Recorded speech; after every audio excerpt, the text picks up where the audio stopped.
I want to bring on a man from Change for Spurs by the name of Jay, doing all the hard graft, the hard work over the last, well, it's been a while now, but you all saw the banners in the stadium a couple of weeks back.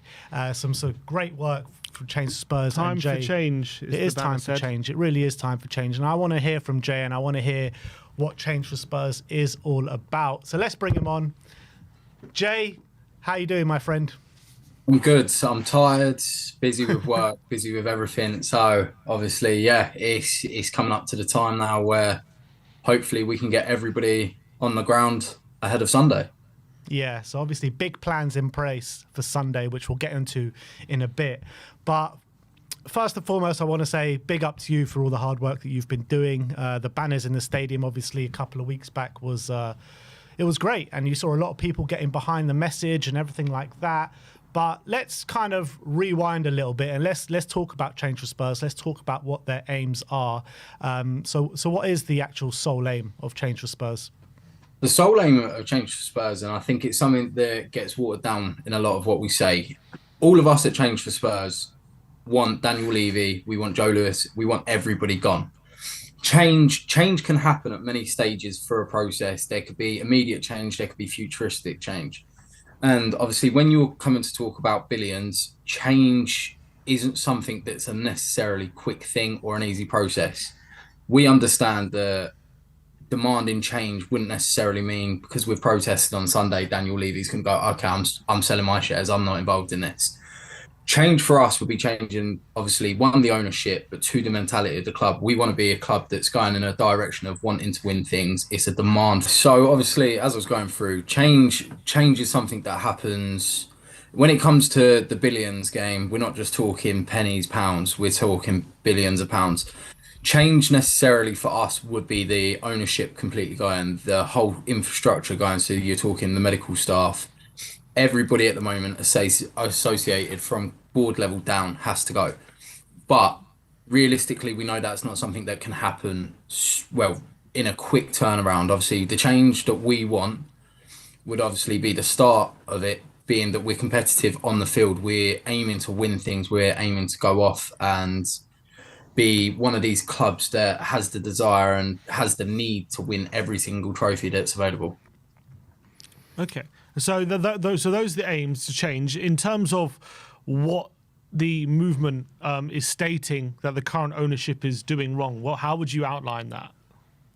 So there's loads of different things we can look into it. Obviously, if you look at the financial side of things, our revenue streams, our player wages, there's so many red flags that pop up there. Obviously, we're not just amongst the lowest in the league, we're amongst the lowest in Europe in regards to what we turn over.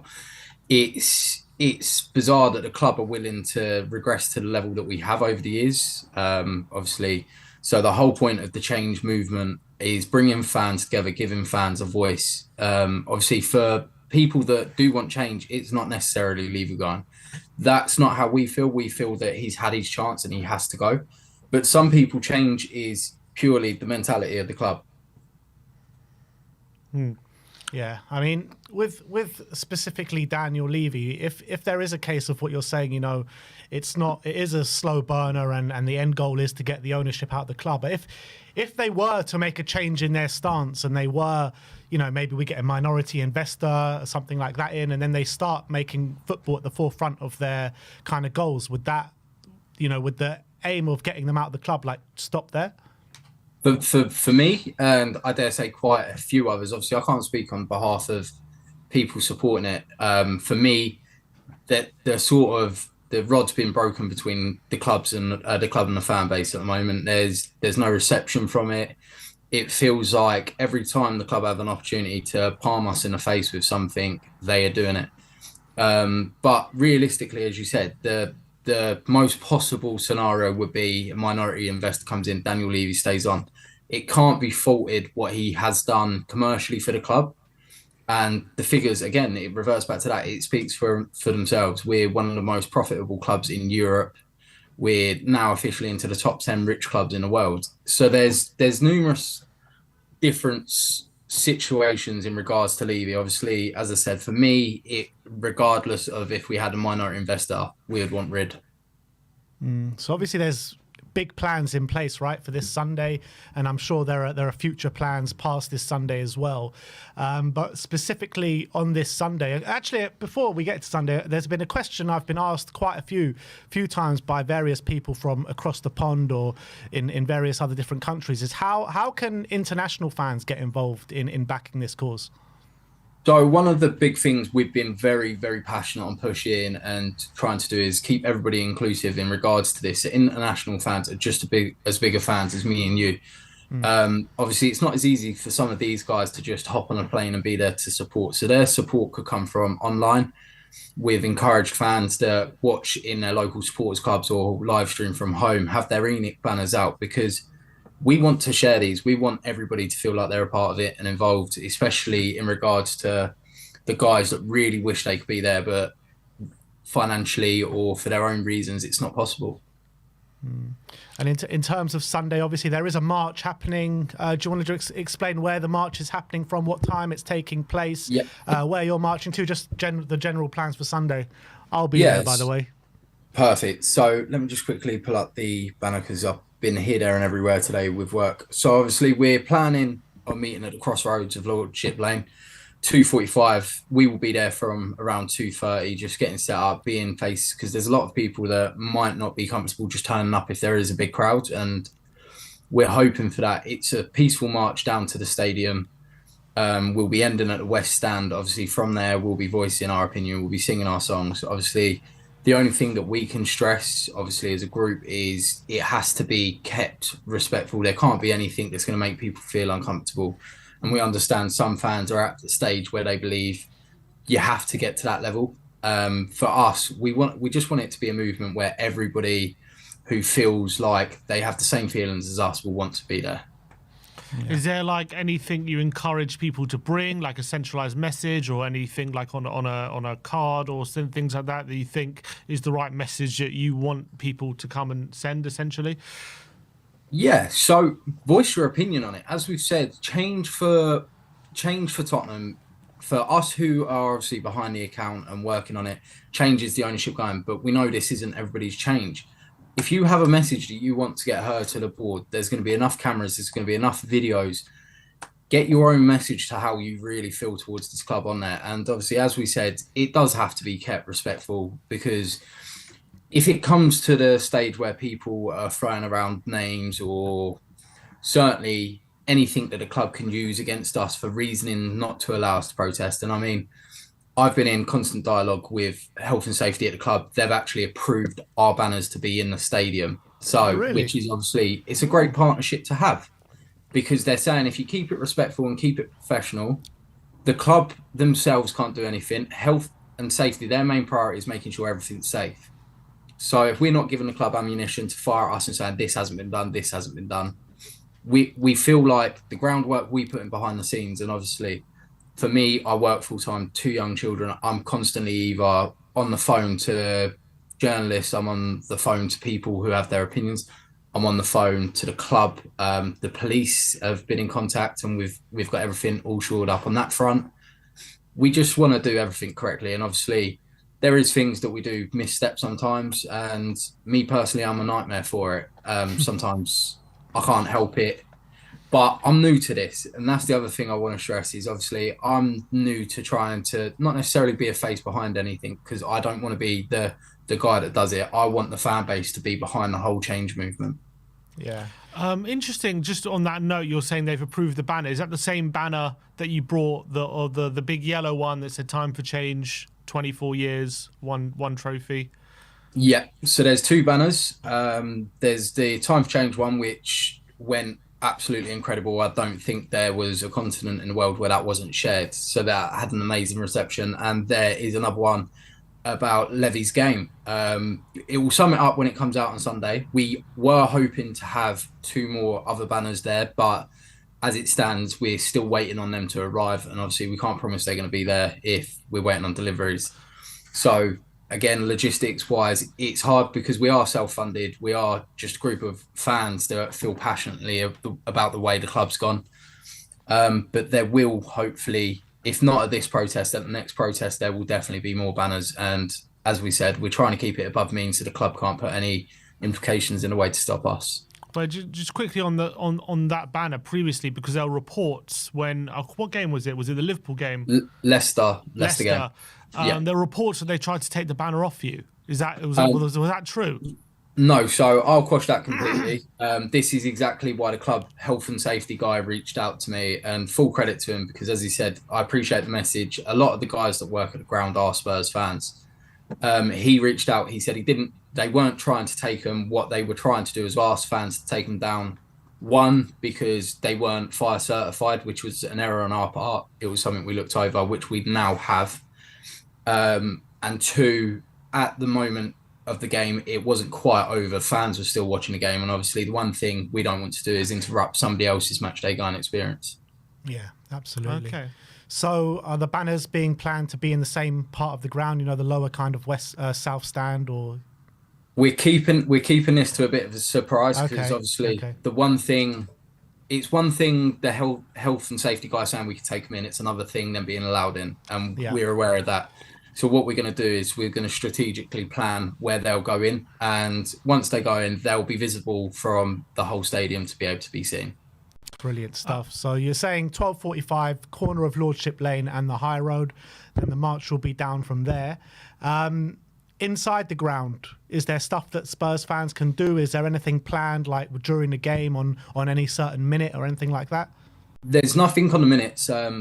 As a group, we discussed it between us. Should we get fans to chant on the 24th? Obviously, the one thing that we've realised is United essentially is a 6-point game, if we look at it in that terms. So for us, it's about getting behind the boys. They deserve all the support. And for me, I'm quite vocal. I can lose my head and I get excited on Twitter and get ahead of myself. But if we're being very realistic on it, it's at a time where these players are playing twice a week. They must be exhausted. We can understand why some of the performances have been poor. Some of them haven't been acceptable, but there is the understanding there. So we want to encourage the fans to support the players. You don't have to support the board in the same time of doing that. In terms of the long-term kind of goals for this kind of action, not necessarily the goals of the movement, but in terms of the consistency of protests and things like that, is this something you're aiming to do like at most home games this season, or something you're going to do multiple times? And is this regardless of results? Because we know, I'm not accusing you of anything, but we know that sometimes fans can be fickle. You get a couple of wins, all of a sudden, people aren't looking at certain things and they're just happy to go again. So in terms of like consistency of these kind of protests, what are your thoughts on that kind of prospect? Yeah, I mean, obviously, one of the things that's been quite difficult for us as a whole is obviously we planned to do the Wolves game. Due to the logistics of it being over Christmas, deliveries were pushed out. Obviously, for us, we want to try and do as many games as possible. At the same time, if you're banging the drum at every home game, sometimes if you're not getting an initial response, fans will look to pull away. Whereas if you're planning it periodically, so every second home game, we're there in numbers.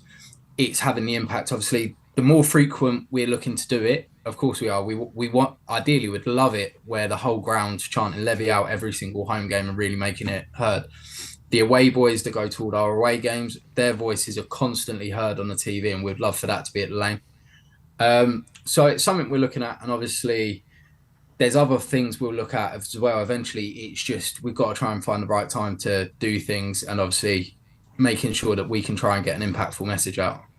Yeah, and it's like there has been a case in the past, hasn't there? Because you look back to the Man United game when Nuno got sacked, right? Yep. Everyone goes back to that game where that was probably the first time in the new stadium that we really heard like Levy out chants quite ferociously by a big majority of the South Stand, and then he sacks Nuno, he hires Conte, and then everything kind of quietened down from there. And you kind of sometimes lose momentum with a manager change and maybe an upturn in form. So I think it's very important, isn't it, to just keep momentum going regardless of what happens within the club on the pitch. Yeah, and I mean, again, I'll revert back to the away fans. We proved that regardless of results, the fans still are not happy with the board. Southampton away, I think that's the loudest I've ever heard an away support obviously chanting about Levy. It was absolutely phenomenal. But for us, this isn't a message the second we have a turn of results. And I probably think in the next couple of games, we might get a turn of results with the players coming back. But for us, the message still stands. The players are in this situation because of negligence and not correct support, especially when it comes to transfer windows. Obviously, you look at summer transfer window, we signed Dominic Solanke, big signing, but to follow that, we had 4 youth players, and Archie Gray, who I think is going to be one of our best players to come through the club now from this level. He's got to be exhausted. And this is all because in the summer, we didn't want to sign a left-sided centre-back. Yeah. And obviously you're looking for change on the pitch, but when it comes to off the pitch as well, when it comes to ticket prices, when it comes to the Save Our Seniors kind of that kind of aspect, when it comes to the relationship between Spurs and some of the fan groups, like Spurs song sheets and Return of the Shelf, where they tried to improve the atmosphere and they didn't get anywhere with the club. Is there like things on that kind of front that this movement's also about? Yeah, of course. And this is what we mean. It's not necessarily just a football. It's the senior concessions. Obviously, I believe Save Our Seniors are actually going to be stood with us on Sunday for the march. We speak in regular contact to all the other guys as well, involved in everything. The biggest point that we raised in we emailed the club, and one of our points was the atmosphere. The club are allowing away fans to come into the grounds. Obviously, this week we went public with the response that we got on Sunday. The media actually posted it 2 days later. The club have come out tweeting saying, "Oh, we're aware of frustrations in regards to the away fans being in the home end." So there's aspects to that. Obviously, the one thing that a football club should be is it should be affordable for fans in the local community to go to it. And at the moment, it seems to be the ticket prices are increasing. I know people who live in Tottenham who can't afford to go to every game. And it's purely down to the fact that ticket prices are rising to a level where they're not matching the on-field success. If we were winning things, you could understand maybe why we're getting these increases. So that is another good point. And it's also, when they built this stadium, they sold the South Stand being like an experience of atmosphere, right? And they put 1882 Club corporate right bang in the middle of that. Is that a topic that you've brought up with them as well? Yeah, I mean, we've spoken on it. We've spoken to the guys who were trying to organise the atmosphere in there. Obviously, when that wall, the South Stand was built, it was supposed to be the yellow wall equivalent in London. Yeah. And admittedly, the South Stand is one of these places. If you've got something where you're going to put people who are happy being sat in their seats, bang in the middle of somewhere where you want an atmosphere, it's never going to mix well. It's never going to work. So these are, again, some things that we've picked up with the club, and obviously through our response, which you can see on the Change for Spurs page, the club brushed it off. The club give us a very generic, very bland response, and we wanted to give everybody clarity that, yes, we were asking these questions, but this is what we're getting back to. This is how we're going to try and move on to that now. So we talk about the march after the game. I believe there's a sit-in. How's that going to work? Yeah, so again, I've spoken to the head of health and safety, he's advised all of us correlating at the bottom of the South Stand like we plan to potentially infringes health and safety. It does put people at risk. So it is very understandable why they advised us against it. He did say if we sit in our seats, if we remain in our seats, or if you're in a block area and you can come together without sort of stepping over people or pushing past people, then you're more than welcome to do that. So what we're encouraging people to do is remain in their seats after, make their voices heard.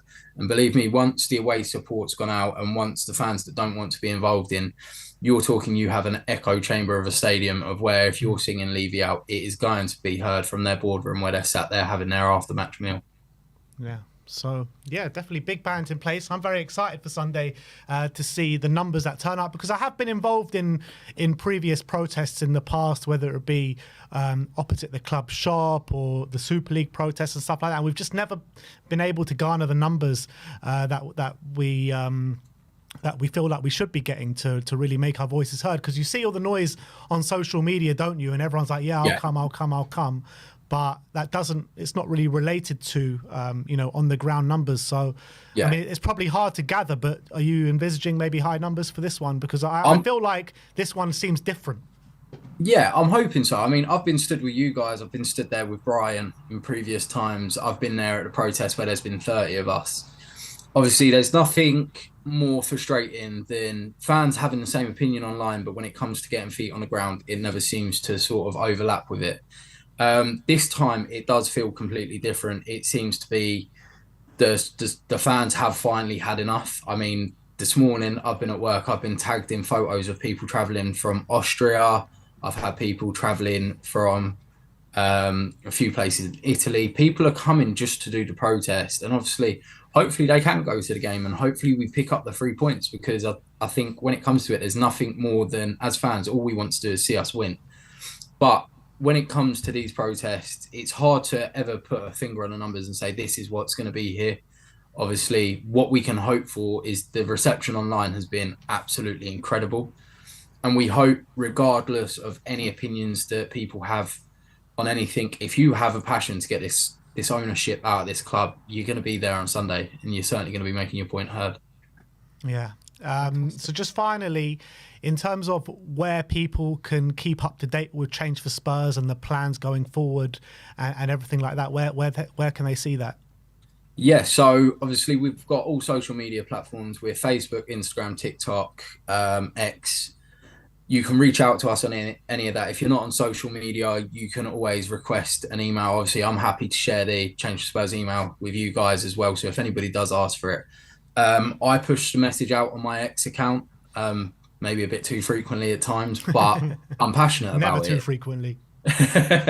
I'm passionate about it. So obviously, they're the best places to find us, social media, and obviously from there, any message that goes out will always go on the CFT account first, swiftly followed by me, Billy T, a few of us, Lyndon. You can always see the messages. And obviously the one thing that we thank everybody for is the undoubted support that we've had throughout the whole process of what we're trying to get going.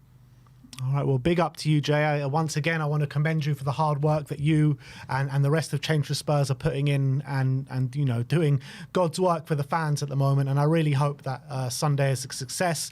I'll be there, and I hope if anyone really wants to get their voices heard and show their disgruntlement with the way this club is being run, get down to Lordship Lane and the crossing between the High Road at 2:45 on Sunday. But thank you very much for coming on, Jay. It's been a pleasure to have you on. Thanks for having me, guys. Cheers, Jay. Speak to you soon. Cheers, Jay. Yes, interesting stuff. I think it's important for fans to gather in their numbers to really make their voices heard, because in previous times the numbers haven't been good, and I think it will send a big message if the numbers are very, very strong this weekend. I think, it's been easy for the hierarchy to ignore, albeit I know they've noticed it because I've had a meeting with them about it. So I know that they've definitely, it's something that they've wanted to quieten down, even when it's small. Even when it's small, one thing they don't like is consistency. One thing they don't like is people constantly showing there being a presence and people seeing it, and all of a sudden it plants seeds in people's minds. What's this about? What's going on? Why are people saying these things? So it's been easy for them to ignore it publicly when it's small, but I know internally they notice it. But once it's big and the media covering it, and there's thousands of people, then all of a sudden they'll be under pressure to act and to change things. And that's the only way you can get these things done. If you're truly unhappy, you truly want things to change, you have to go and then have your voice heard, and you have to show that this is what you stand for and this is what you won't stand for, essentially. So I encourage people, if you want that change, go to the protest. Yeah. So like I'll just reiterate it, 2:45 at the crossing of Lordship Lane and the High Road. They'll be marching down to the stadium. And then after that, if you are going to the game, stay in your seats, because there'll be a sit-in after the game where you can make your voices heard within the stadium. So I'll be there. I'll be there on Sunday at the march, and I'll be there, staying there for the sit-in as well. So if you want change, come and join me. Come and join Change for Spurs and the many other people that will be there on the day. So interesting times, and definitely important to get your voices heard. So big up to Jay, big up to Change for Spurs. Some great hard work being put in for the fans to regain that club. So that is that with Change for Spurs and the protest.